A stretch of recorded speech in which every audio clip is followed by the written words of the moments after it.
ईशावास्योपनिषद मंत्र 4। अनेजदेकं मनसो जवीयो नैनद्देवा आप्नुवन् पूर्वमर्षत् तद्धावतो ज्ञानत्येति तिष्ठत्तस्मिन् अपो मातरिश्वा दधाति। ये आत्म तत्व एकमात्र और अद्वितीय है। ये स्वयं कभी गति नहीं करता, फिर भी मन से भी अधिक वेगवान है। देवता भी इसे प्राप्त नहीं कर पाते, जबकि ये उन्हें बहुत पहले ही पार कर चुका है। अन्य दौड़ने वाले जब तेज गति से भागते हैं, तब भी ये स्थिर रहकर उन्हें पीछे छोड़ देता है।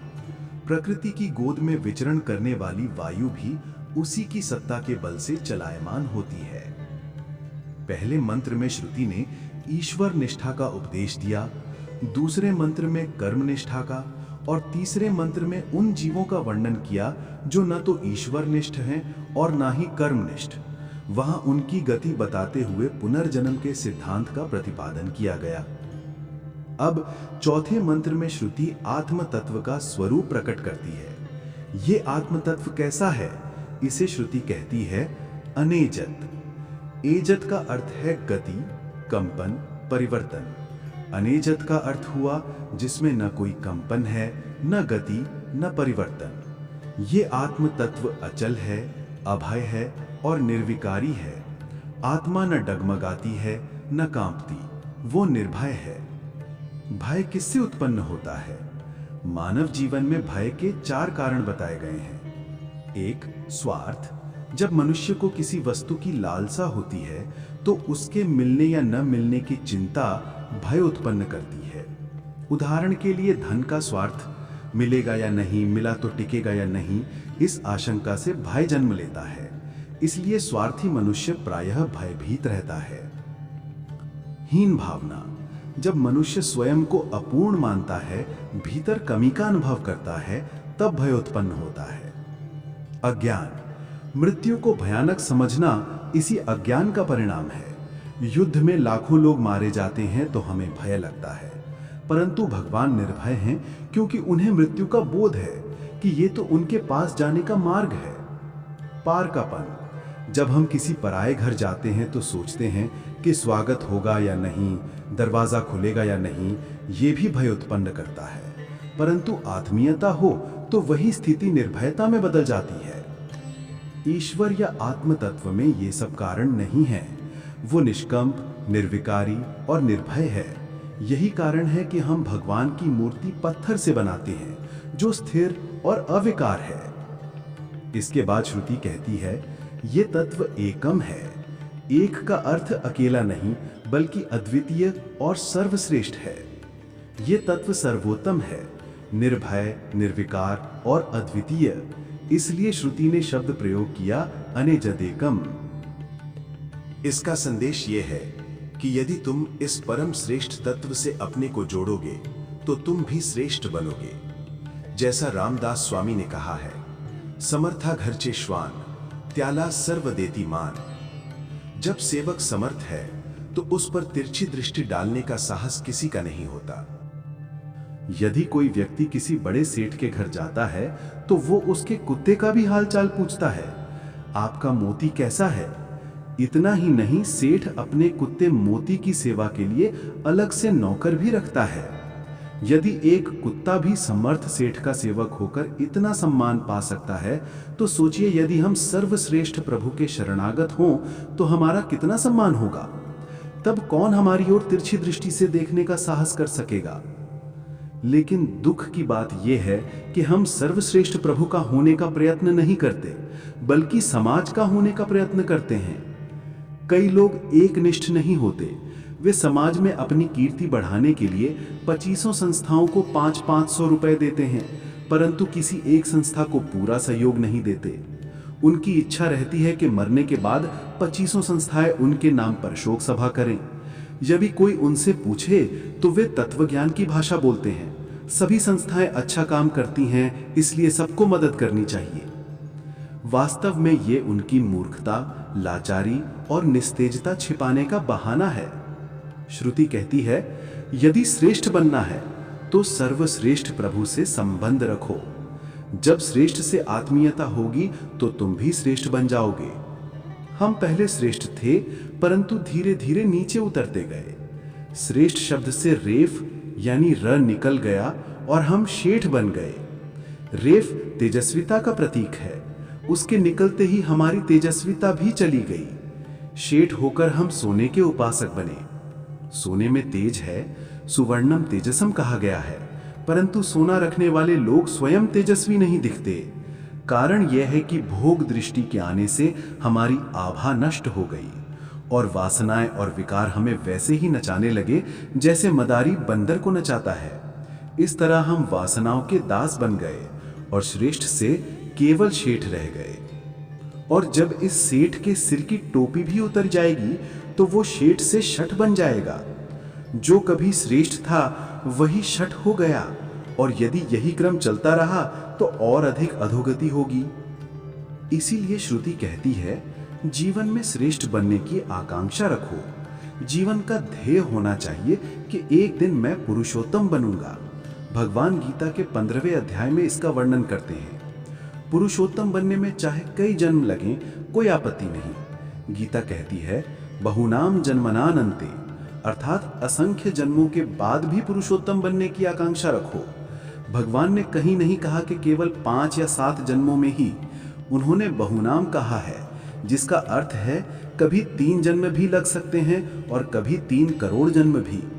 ये हमारी साधना की गति पर निर्भर है। जो भगवान का हो गया उसके विषय में गीता कहती है, सर्वथा वर्तमानोपि स योगी मयि वर्तते, अर्थात वो चाहे जैसे भी जीवन जी रहा हो, वास्तव में वो मुझ में ही स्थित है। इसलिए समाज का होने के बजाय प्रभु का होना ही उचित है। समाज से क्या मिलेगा? केवल मान, सम्मान और कीर्ति। उससे अधिक क्या? कुछ व्यावहारिक लोग कहते भी हैं कि पहले पेट भरो यानी गेट ऑन, फिर कीर्ति लो यानी गेट ऑनर, और अंत में ईमानदार बनो यानी गेट ऑनेस्ट। ऐसे लोगों के लिए ईमानदारी जीवन में अंतिम स्थान पर होती है। यही कारण है कि जब तक उन्हें पद या प्रतिष्ठा न मिले तब तक वे कार्य में सक्रिय नहीं होते, परंतु जिस क्षण उन्हें पद मिल जाता है तभी वे काम में लगते हैं। ऐसे लोगों को न तो सद्गुणों से प्रेम है, न सत्कर्मों से, और न ही प्रभु कार्य से। वे तो बंदर की तरह चंचल हैं, आज ये काम कल दूसरा, जिस काम से कीर्ति मिले वही करने को तैयार। ये क्षुद्र मानसिकता जीवन के बचपन में तो शोभा दे सकती है, परंतु जीवन की परिपक्व अवस्था में शोभनीय नहीं है। हम भगवान का सर्वश्रेष्ठ कार्य नहीं करते क्योंकि उसमें तत्काल कोई स्वागत या प्रतिक्रिया नहीं मिलती, लेकिन जैसे ही समाज का कोई काम आता है हम तुरंत तैयार हो जाते हैं, क्योंकि वहां लोग हमारी प्रशंसा करते हैं। इस लोकेषणा यानी लोगों की वाहवाही पाने की लालसा के कारण मनुष्य भागता है, परंतु अंत में समाज उसी को तिरस्कार और गालियां देता है। इसलिए समाज का काम करके न सच्चा पुण्य मिलता है और न आत्मिक विकास होता है। शुरुआत में थोड़ी कीर्ति मिलती है, पर अंततः अपमान ही हाथ लगता है। इसीलिए सामाजिक कार्यकर्ता प्रायः भीतर से भयभीत रहते हैं। मनुष्य निर्विकार और निर्भय तभी हो सकता है जब वह सर्वश्रेष्ठ प्रभु का हो जाए। हमारे शास्त्रकार कहते हैं, तू प्रभु का काम कर। उनका कहना है कि यदि तू समाज का प्रमुख बनने के बाद जितने उत्साह से नाचता है, उसका आधा उत्साह भी प्रभु कार्य में लगाए तो तेरा जीवन विकास की ओर अग्रसर हो जाएगा। जो लोग लोक ऐषणा के शोर में बह जाते हैं, उनके जीवन में कोई वास्तविक ध्येय नहीं होता। वे केवल यह दिखावा करते हैं कि उनके पास कोई बड़ा लक्ष्य है। वे कड़ी मेहनत तो करते हैं, लेकिन ये मेहनत उन्हें दिव्य नहीं बना पाती। इसलिए उपनिषद कहता है, तू सर्वश्रेष्ठ प्रभु का हो जा। भगवान रोकड़िया व्यापारी है। जब मैं कच्छ गया तो वहां के लोग कहते थे, यह रोकड़िया महादेव का मंदिर है। यह सच है, भगवान रोकड़ में हिसाब पूछते हैं। जब उनके सामने जाएंगे तो वे पूछेंगे, बोल तूने क्या काम किया। यदि हम कहें मैंने समाज का काम किया, कुआं खुदवाया, स्कूल बनवाई, तो भगवान कहेंगे उसका फल तो तुझे मान, सम्मान और कीर्ति के रूप में मिल चुका। अब बता, ऐसा कौन सा काम किया जो तूने निष्काम भाव से केवल मेरे प्रेम के कारण किया? उस समय हम क्या उत्तर देंगे? इसलिए यदि हम भगवान का कार्य करते हैं तो मान, सम्मान और कीर्ति तो मिलेंगे ही, साथ ही जीवन भी श्रेष्ठ होगा। यह तत्व सर्वश्रेष्ठ है। और इसकी गति कैसी है? उपनिषद कहता है, यह तत्व मनसो जवीय है, अर्थात मन से भी अधिक वेगवान। मन की गति बहुत तेज है। हम मुंबई में बैठे बैठे क्षण भर में मन को कच्छ पहुंचा सकते हैं, लेकिन यह आत्म तत्व मन से भी अधिक तेज है। मन का छलांग केवल विषय या वस्तु तक ही होती है। फूल देखने पर मन फूल तक पहुंच सकता है, परंतु उस फूल के निर्माता तक जाने की क्षमता मन में नहीं है। इसलिए शास्त्रकार कहते हैं, अपने मन में जो विचार आते हैं उन्हें अंतिम मत मानो, बल्कि ये सोचो कि उस विचार को उत्पन्न करने वाले परमात्मा को क्या पसंद होगा। इसलिए हमें केवल वही आचरण करना चाहिए जो प्रभु को प्रिय हो, न कि केवल वह जो हमारे मन को अच्छा लगे। मन वस्तु और विषय तक तो पहुंच सकता है, पर उसकी सीमाएं हैं, इसलिए उसके निर्णय अक्सर गलत भी हो जाते हैं। लोग कहते हैं, man proposes and God disposes, यानी मनुष्य एक सोचता है और भगवान कुछ और करता है। पर यह कथन सही नहीं है। प्रश्न यह है कि मनुष्य को अपने मन से धारण करने की अनुमति किसने दी? असल में हमें भगवान को ही धारण करने देना चाहिए, अर्थात हमें वही आचरण रखना चाहिए जो भगवान कहते हैं। भगवान ने गीता में ऐसे ही मनुष्य का वर्णन किया है, यदृच्छा लाभ संतुष्टो द्वंद्वातीतो विमत्सरः, अर्थात जो सहजता से प्राप्त हुए लाभ में संतुष्ट है, जो द्वंद्व से परे है और जिसमें ईर्ष्या नहीं है, ऐसे पुत्र भगवान को प्रिय हैं। उपनिषद कहता है कि यह आत्म तत्व निष्कंप है, निर्विकार है, निर्भय है, सर्वश्रेष्ठ है और मन से भी अधिक प्रभावशाली है। यही नहीं, देवता भी इसे नहीं पा सकते। नैनद देवा आपनुवन पूर्वमर्शत। यहां देव शब्द का अर्थ इंद्रियों को प्रकाशमान करने वाले के रूप में लेना चाहिए। इंद्रियां भी इस तत्व को नहीं पा सकती, क्योंकि इंद्रियों के बनने से पहले भी यह तत्व विद्यमान था। हमारे भीतर भगवत शक्ति है, पर यह शरीर ऐसा निर्मित हुआ है कि इंद्रियां उस शक्ति के बाद उत्पन्न हुई। इसलिए इंद्रियां भगवान की उस शक्ति को समझने में असमर्थ हैं। और क्योंकि यह तत्व मन से भी अधिक वेगवान है, इसलिए मन भी इसे पकड़ नहीं सकता। फिर प्रश्न उठता है, क्या बुद्धि इसे पकड़ सकती है? बुद्धि भी बहुत दौड़ती है, परंतु यह तत्व बुद्धि से भी परे है। गीता में भगवान ने कहा है, यो बुद्धेह परतस्तु सह, अर्थात बुद्धि से भी परे एक तत्व है।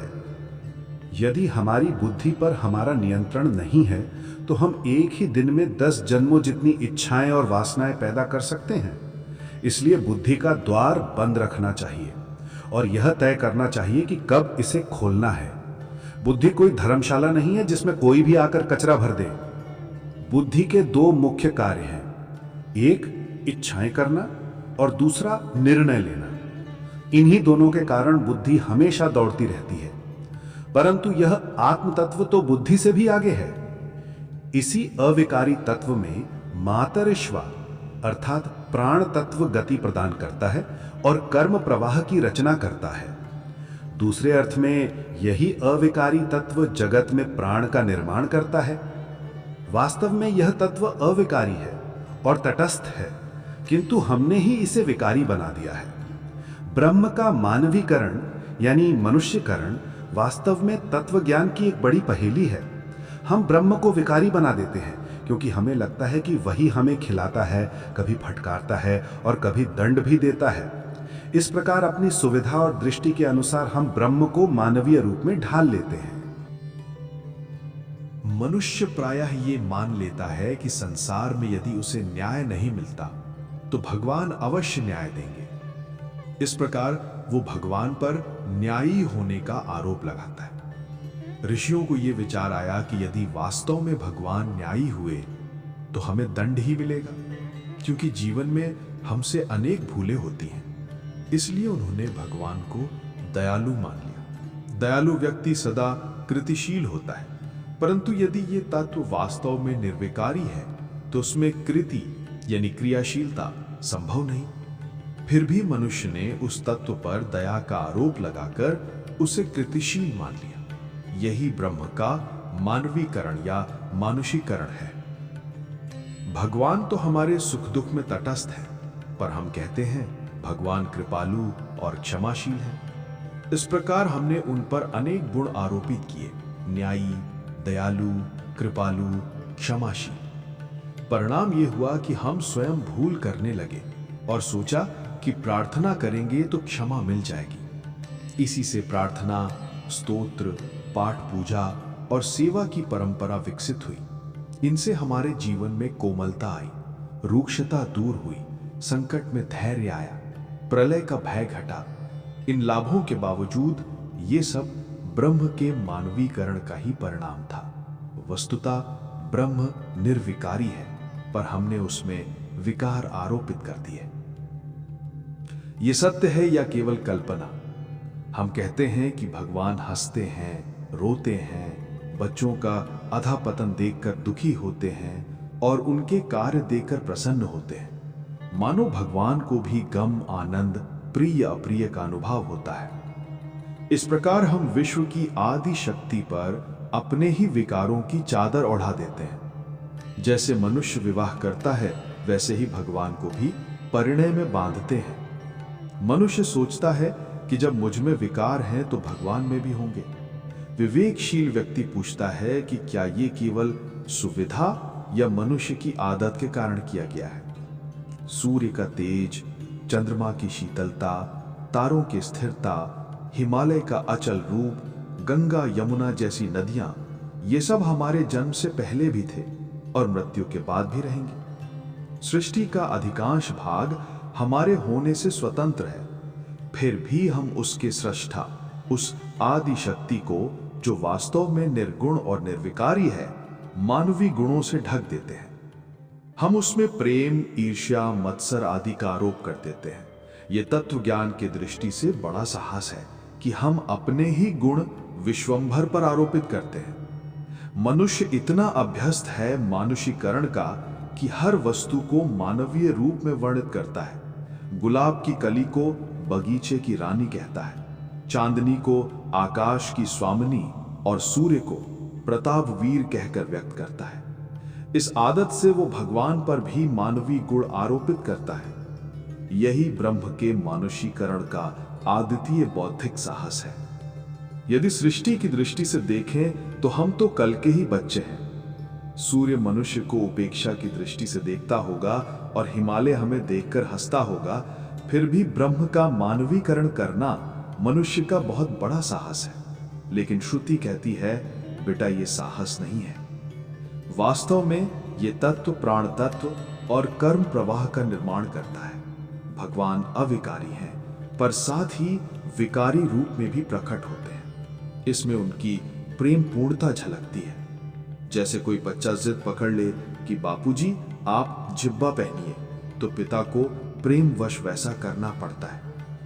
इसी तरह संतों, ऋषियों और भक्तों ने कहा कि भगवान आप विशाल विश्व के धारण करता है, हमारी बुद्धि से बहुत ऊपर हैं, पर ऐसे रूप में आइए कि हमारे साथ खेल सके। और तब भगवान उसी रूप में अवतरित हुए। भक्तों ने भगवान पर संस्कार डाले। वे बोले, भगवान आप दयालु हैं और देखिए मेरा यह शब्द झूठा ना पड़े। तब भगवान ने कहा, हाँ मैं दयालु हूं।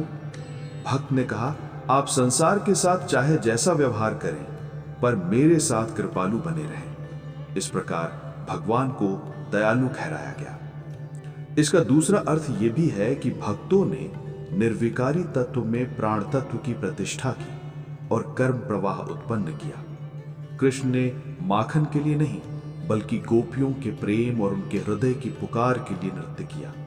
भगवान अचल, महान और निर्विकारी हों, फिर भी संतों और भक्तों ने अपनी भक्ति से जगत को तुच्छ मानकर उसे असत्य समझकर उस तत्व को विकारी बनाया और उसका मानवीकरण किया। भगवान को दयालु किसने बनाया? वाल्मीकि ने। जब वे कोल्ही थे, शिकारी थे, तो उन्होंने पुकारा कि हे प्रभु, आप दया करें, यदि आप निर्विकार रहेंगे तो मेरा उद्धार कैसे होगा? उन्होंने इस तत्व को ललकारा और कहा कि मेरे लिए आप दयालु बने, और भगवान दयालु हुए। वशिष्ठ ने कहा, मुझे दया की आवश्यकता नहीं है, क्योंकि मेरे पास दया मांगने जैसा कुछ नहीं है, पर यदि समाज मेरे कर्म की कद्र ना करे तो आप मुझे न्याय दें। इस प्रकार वशिष्ठ ने भगवान को न्यायी बनाया। छगनलाल ने कहा कि हे भगवान, यदि आप न्यायी होंगे तो मेरे कर्मों के कारण मुझे दंड ही मिलेगा, इसलिए आप मुझे क्षमा करें। इस प्रकार उन्होंने भगवान को क्षमाशील बनाया। यानी ब्रह्म का मानवीकरण केवल कल्पना नहीं है, बल्कि उपनिषदकार जो कहना चाहता है उसका भावार्थ यही है। इसलिए उसने तिष्ठत शब्द का प्रयोग किया। इस मंत्र में ब्रह्म के मानवीकरण का समर्थन मिलता है। यही इस तत्वज्ञान का एक महान साहस है। और तत्वज्ञान का दूसरा साहस है मनुष्य का ब्रह्मीकरण या ईश्वरीकरण। इसे आगे के मंत्र में श्रुति स्पष्ट करती है, जिसे हम अगले अवसर पर देखेंगे।